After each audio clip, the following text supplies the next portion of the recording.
We'd like to discuss a transition plan, Judith. It's just not working anymore. The words hung in the conference room like a bad smell, unmistakable and impossible to ignore. I sat at the head of the table I had personally selected when we'd moved into these offices 8 years ago. My knuckles turned white as I gripped my coffee mug, the one with our original logo, my design, now faded from hundreds of washings. My name is Judith Monroe. I'm 58 years old, and 15 years ago, I co-founded Brightwave Creative in Madison, Wisconsin with 2 college friends. We'd started with 3 desks and a printer in a converted storage room above a coffee shop. Now, we occupied the entire 6th floor of a downtown building with 36 employees and clients across the Midwest. Or rather, I had built it. Frank retired 5 years ago, and Thomas left to teach at the university 3 years after that. I'd stayed, bringing in younger partners like Cameron Vance and Olivia Harmon. I'd mentored them, shared client relationships I'd spent a decade cultivating, taught them everything they knew about strategic marketing. Now they sat across from me, their expressions a mix of rehearsed sympathy and poorly disguised impatience. Cameron's expensive watch glinted as he fidgeted, and Olivia's fresh-from-the-salon hair fell perfectly as she tilted her head with practiced concern. The industry is changing rapidly, Cameron continued, his voice smoothly professional. We need to present a more contemporary image. Contemporary, I repeated. The word tasted bitter on my tongue. Exactly, Olivia chimed in, almost relieved I'd caught on so quickly. More modern, more youthful, more in tune with emerging trends and digital native sensibilities. I'd pioneered our company's expansion into digital marketing before either of them had graduated college. I'd secured the Harrington account, our biggest client, when Cameron was still posting party photos on Facebook. I'd developed the Legacy Forward campaign strategy that won us 3 industry awards last year. But I had committed the unforgivable sin in advertising. I had aged. The lines around my eyes had deepened.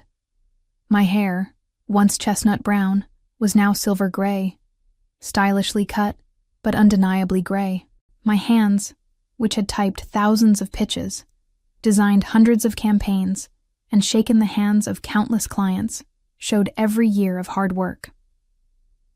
We're prepared to offer you a buyout package, Cameron said, sliding a folder across the table. We think it's quite generous, considering. I opened it without changing my expression. The amount they offered was barely a third of what my equity stake was actually worth. From the conference room windows, I could see the lake in the distance, where just last summer, we'd hosted a company sailing day. I remembered how everyone had applauded when I announced our best quarter ever. I closed the folder and saw something I wasn't meant to see, a glimpse of their new branding mock-up on Olivia's tablet. They'd already started redesigning the company image without me. I'll need time to review this, I said, rising from my chair with as much dignity as I could muster. Of course, Olivia replied, not quite meeting my eyes. Take the weekend. I nodded and walked out, feeling their relief at my back, relieved I hadn't made a scene, relieved I hadn't cried, relieved they were one step closer to erasing my existence from the company I had built. As I drove home that evening, memories flooded back of all I'd sacrificed for Brightwave. The vacations cut short, the weekends spent working, the dates I'd canceled. My marriage that had ended, partly because Gregory couldn't understand my dedication to growing the business. You're building something beautiful, he'd said during our last real conversation. But you've stopped building us. He'd been right. I'd chosen the company, and now the company was choosing not to have me. My house felt particularly empty that night. I poured myself a glass of Cabernet and stepped out onto my back porch, staring at the garden I never had enough time to properly tend. The irony wasn't lost on me. All the hours I'd given to Brightwave, and now I'd have nothing but time. I didn't sleep. Instead, I found myself in my home office at 3 a.m., pulling out files, reviewing contracts, and examining the legal documents I'd signed over the years. By dawn, I'd made several important discoveries. First, I still personally owned the trademark to Authentic Legacy, Forward Thinking, our most successful campaign slogan, which we'd begun using as our agency tagline. I'd registered it under my name 2 years ago when I'd first noticed Cameron and Olivia huddled together too often, speaking in whispers that stopped when I approached. Second, our 4 largest clients, Harrington Financial, Westfield Manufacturing, Crescent Healthcare, and Northern Outfitters, all had clauses in their contracts that required notification if the agency underwent significant management changes. These were relationships I'd built personally over many years. The contracts even named me specifically as their account lead. Third, I'd never signed a non-compete agreement. In our early days, we'd been too busy building the business to worry about such technicalities. And later, well, I suppose no one had imagined I'd ever leave. The sun was rising as I made coffee, my mind surprisingly clear. I remembered something my grandmother used to say. Sometimes the most powerful thing you can do is simply walk away with grace, and then build something better. I thought about fighting. I could hire lawyers, threaten litigation, make things messy in public. I could force them to pay me what my stake was truly worth. But that would be giving them more of my precious time and energy. And they'd already taken enough. Instead, I did something that would later confuse Cameron and Olivia greatly. I signed their lowball offer without negotiation. I cleaned out my office over the weekend when no one was there. I sent a brief, professional email to the staff announcing my departure, thanking them for their contributions. And on Monday morning, when Cameron and Olivia expected protests or tears, I handed over the signed paperwork, shook their hands, and said with perfect sincerity, "I truly wish you the best." The look of confusion on their faces was small, but it was my first victory. "You did what?" My sister Eleanor nearly shouted into the phone. "Judith, they completely undervalued your stake. You built that company." I held the phone away from my ear as I watered the hanging basket on my porch. 3 weeks had passed since I'd walked out of Brightwave for the last time, and already my garden was looking better. I'd slept more in those 3 weeks than I had in the previous 3 months. "I know exactly what I built, Ellie," I replied, keeping my voice even. "And I know exactly what it's worth." "Then why?" "Because fighting would have meant staying in their story," I explained. "I'm more interested in writing my own." After another 15 minutes of trying to convince my sister I hadn't lost my mind, I ended the call and checked my email.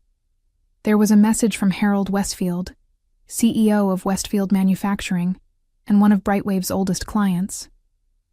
"Judith, I was surprised to hear about your departure. The young woman they've assigned to our account seems knowledgeable, but I'd prefer to discuss our upcoming rebrand with someone who understands our company history. Are you consulting independently now? If so, I'd like to meet." I smiled. Harold's message was the 3rd such inquiry I'd received this week. I hadn't reached out to any of them. I didn't need to. Word travels fast in Madison's business community. That afternoon, I met with Patricia Kingston, my attorney, to finalize the paperwork for my new venture. "Silverline Strategies," Patricia said, looking over the documents. "I like it. Subtle but pointed." "I thought so," I replied. "And you're clear on the operational boundaries? No direct solicitation of Brightwave clients, as agreed in your separation terms?" I nodded. "I won't need to solicit. They're already calling me." Patricia smiled. She was about my age and had faced her own battles in a male-dominated legal world. "Just be careful. Your former partners struck me as the type who bruise easily when their plans don't unfold exactly as expected." "They'll be fine," I said. "They wanted youth and energy, and that's what they have. Whether that's what their clients want is another matter entirely." As I drove home, I passed the Brightwave offices.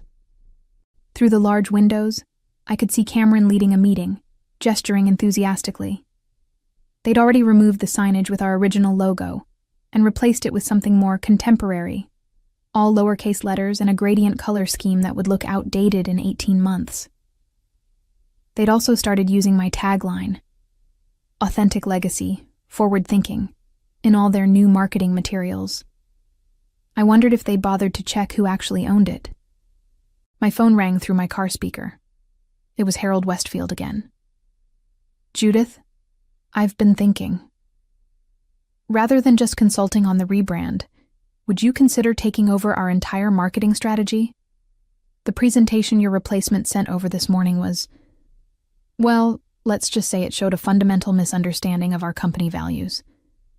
I smiled as I pulled into my driveway. "I'd be happy to discuss that, Harold. Why don't you come by my new office tomorrow? There's something called Silverline Strategies I'd like to tell you about."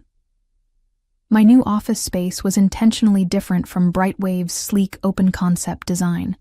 I'd leased a converted Victorian house on Madison's east side, with hardwood floors, large windows, and a wraparound porch where clients could sit with coffee and discuss their marketing needs in comfortable wicker chairs. The walls displayed framed examples of my most successful campaigns over the years, many of which had won awards for Brightwave. Within 6 weeks, I'd hired 4 staff members, 2 experienced designers who had previously freelanced for me, a brilliant content strategist who'd been overlooked for promotion at a larger agency, and an office manager who kept everything running smoothly. We were small but efficient, focusing exclusively on high-value clients who appreciated strategic thinking over flashy trends. I was reviewing our quarterly projections when my phone buzzed with a text from Jessica, a junior designer who still worked at Brightwave. We occasionally met for coffee, as I'd mentored her since she first joined the company as an intern. "Did you know they're using your tagline for the Belmont Hotel's pitch? The one about authentic legacy? Olivia's presenting it as the centerpiece of the campaign tomorrow." I set my phone down, unsurprised but still disappointed. I'd been waiting to see how far they would go. Now I knew. "Dorothy," I called to my office manager, "would you ask Patricia to send that cease and desist letter we prepared? It's time." "Right away," she replied with a knowing smile. That afternoon, I met with Harold Westfield and the Westfield Manufacturing Executive Team to present Silverline's comprehensive strategy for their product launch. When I finished, the room was silent for a moment before Harold spoke. "This is exactly what we've been trying to articulate for months," he said.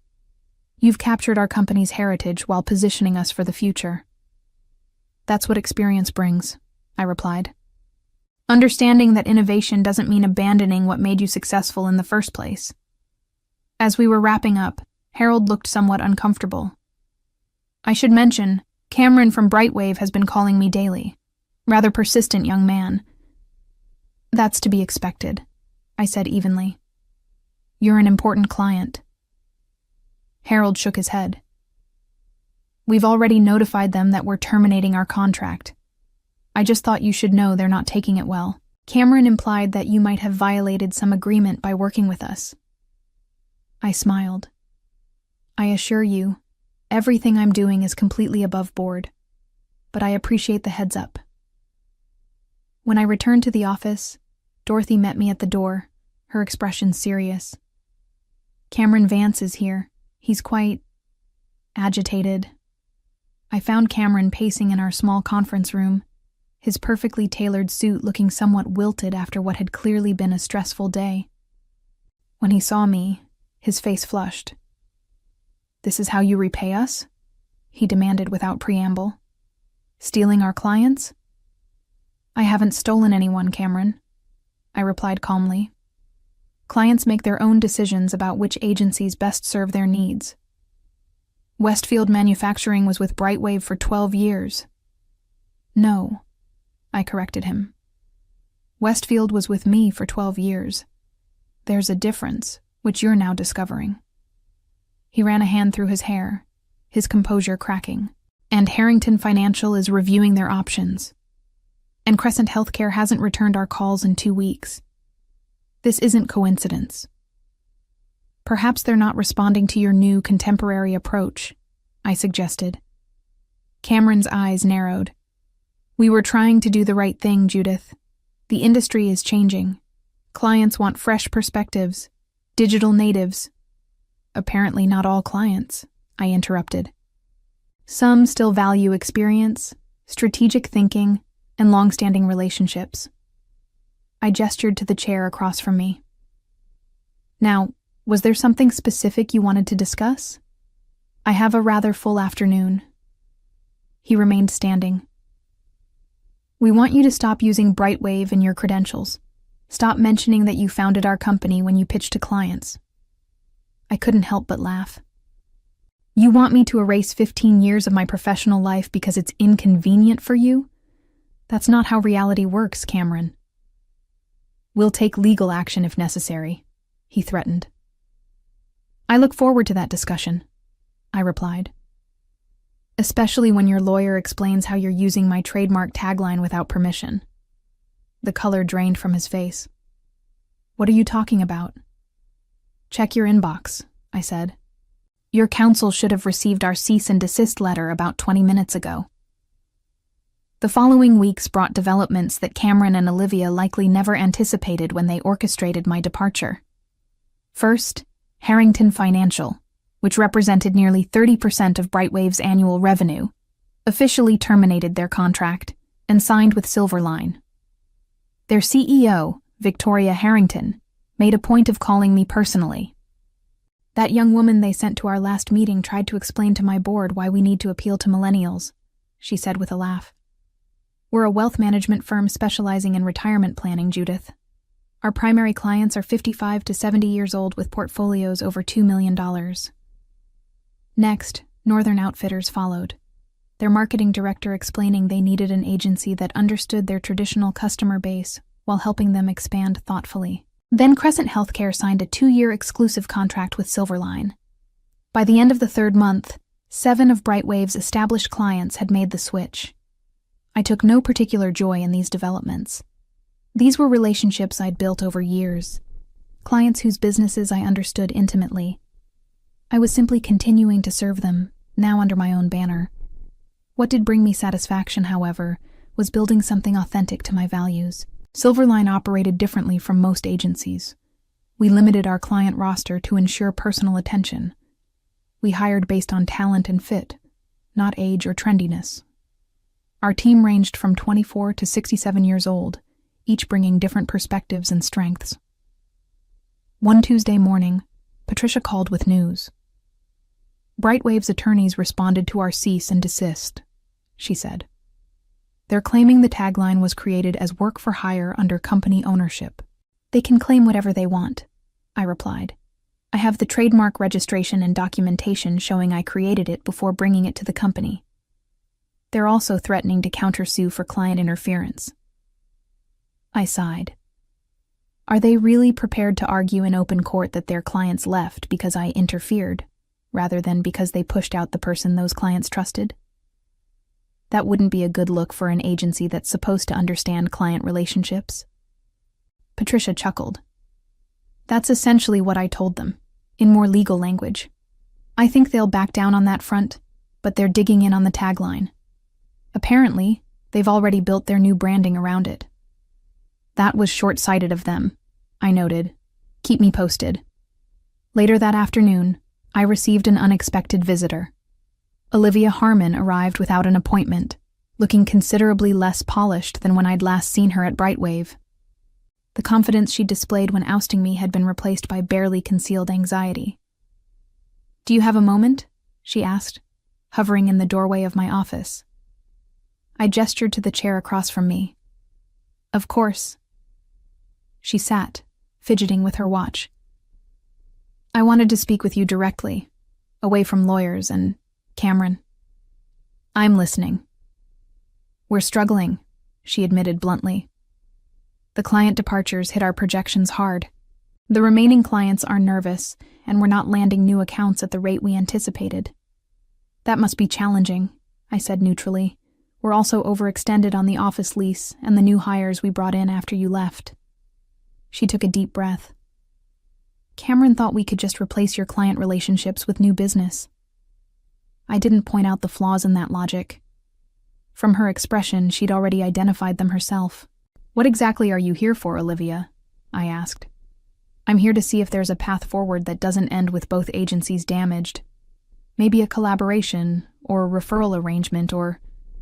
She trailed off, perhaps hearing how unlikely her proposal sounded. I'm not interested in rescuing Brightwave, I said calmly. You and Cameron made a calculated decision to remove me because you thought my age was a liability. Now you're living with the consequences of that miscalculation. Olivia's composure cracked. We never meant to get caught, I finished for her.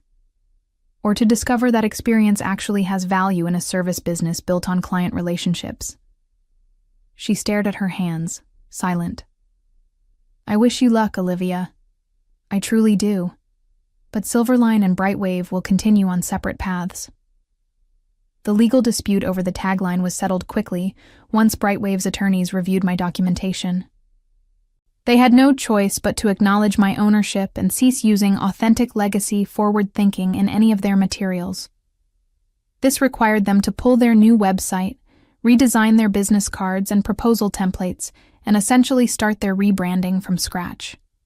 The costs, both financial and in market credibility, were substantial. Meanwhile, Silverline continued to grow strategically. We weren't trying to become the biggest agency in Madison. We were focused on being the best for a specific kind of client. We moved to slightly larger offices after 6 months, but maintained the warm, personal atmosphere that distinguished us from typical corporate agencies. My phone rang as I was reviewing applications for a new strategic position we'd opened. It was Eleanor. Have you seen the business journal this morning? She asked without preamble. No, I've been interviewing candidates all day. Why? There's an article about Brightwave. Apparently they've undergone a strategic restructuring. Cameron Vance is out as managing partner. I set down the application I'd been reading. That's unexpected. There's more, Eleanor continued. They've brought in someone from Chicago to right the ship, a Susan Blackwell. She's quoted saying they're refocusing on core strengths and rebuilding client trust. And in other words, trying to fix the mess Cameron and Olivia created. After we hung up, I found the article online. The strategic restructuring sounded like what it probably was. Investors or bank lenders stepping in to salvage what remained of a suddenly struggling agency. The photos showed their once bustling office looking noticeably emptier, with several desks clearly unoccupied. I felt a complex mix of emotions. I hadn't wished for Brightwave's downfall. Many good people still worked there. People who had nothing to do with the decision to push me out. Jessica, my occasional coffee companion, was among them. On impulse, I called her. Jessica, it's Judith. I just read about the changes at Brightwave. Are you all right? There was a pause before she answered. It's been a difficult few weeks. Cameron cleared out his office last Friday. They've let go about a quarter of the staff. I'm sorry to hear that, I said, and meant it. Were you affected? Not yet, she replied. But morale is terrible. Everyone's updating their resumes. I thought for a moment. Jessica, we're looking for a junior art director at Silverline. Someone with fresh perspective and digital skills, but who also appreciates strategic thinking. Would you be interested in interviewing? Her surprise was evident. After everything that happened, you'd still consider hiring me? What happened with Cameron and Olivia wasn't your doing, I said, and I've always believed in your talent. 2 weeks later, Jessica joined Silverline, bringing with her the youthful perspective that complemented our experienced team perfectly. She was the bridge between generations that both agencies had needed all along. The irony wasn't lost on me. Cameron and Olivia had pushed me out in pursuit of youth, driving away the established clients who valued experience. Meanwhile, I'd built an agency that embraced both experience and fresh thinking, attracting both the clients they'd lost and the emerging talents they'd hoped to court. In a moment of reflection, I realized something important. My success wasn't about revenge. It was about authenticity. I hadn't needed to fight against Cameron and Olivia's vision of the future. I simply needed to create something better, something that recognized the value of every stage of professional life, including my own. Sometimes, the most powerful response to being undervalued is simply to build something that reflects your true worth. 1 year after my unceremonious exit from Brightwave, I received an invitation that brought everything full circle. The Madison Business Association wanted to honor me with their Lifetime Achievement Award at their annual gala. As I stood at the podium, looking out at the gathered business leaders of Madison, I saw many familiar faces. Harold Westfield and Victoria Harrington were seated at a front table. Jessica sat with our Silverline team, beaming proudly. Even Patricia had come, despite her general aversion to networking events. In the back corner, I spotted Olivia, now Brightwave's managing partner following the company's restructuring. Our eyes met briefly, and I gave her a small nod, which she returned after a moment's hesitation. When I was asked to leave the company I founded at age 58, I began. I was told that the industry needed a more contemporary image. My wrinkles and gray hair apparently didn't fit the vision my younger partners had for the future. A murmur ran through the audience. I could have fought. I could have sued. I could have made things messy in public. I continued. Instead, I chose to channel my energy into building something new, something that embraced the value of experience while still welcoming fresh perspectives. I gestured to our Silverline table, where our diverse team sat together. In just 1 year, Silverline Strategies has become one of the fastest-growing agencies in the region, with a client waitlist that now extends to 9 months. We've won multiple industry awards, expanded to 15 employees, and most importantly, we've proven that effective marketing isn't about the age of the marketers. It's about understanding the needs of the clients and their customers. I paused, making eye contact with Olivia again. I want to thank my former partners for giving me the push I needed to build something truly authentic to my values. Sometimes the best opportunities come disguised as disappointments. The applause was thunderous as I accepted the award, a beautiful crystal sculpture that now sits in Silverline's reception area, a reminder that sometimes the most effective revenge is simply outshining those who underestimated you. 2 years after founding Silverline, I received a call from Susan Blackwell, the consultant who had been brought in to salvage Brightwave after its strategic restructuring. "I'm not sure if you're aware," she began, "but I've been authorized to explore potential merger opportunities for Brightwave. The investors feel the company might be stronger as part of another agency." I wasn't entirely surprised. Despite Olivia's best efforts and Susan's expertise, Brightwave had never fully recovered from the client exodus and rebranding disasters. "And you're calling me because?" I asked, though I suspected I knew the answer. "Silverline would be an ideal partner," Susan replied. "You understand the market, you've worked with many of our remaining clients in the past, and your agency has the stable financial footing that Brightwave currently lacks." The irony was almost too perfect. The company that had discarded me for being too old was now asking to be rescued by the very agency I had built in response to their ageism. "I appreciate the call, Susan," I said carefully, "but Silverline isn't looking to acquire other agencies at this time. We're growing organically at a pace that allows us to maintain our culture and values." "I understand," she said, sounding disappointed but not surprised.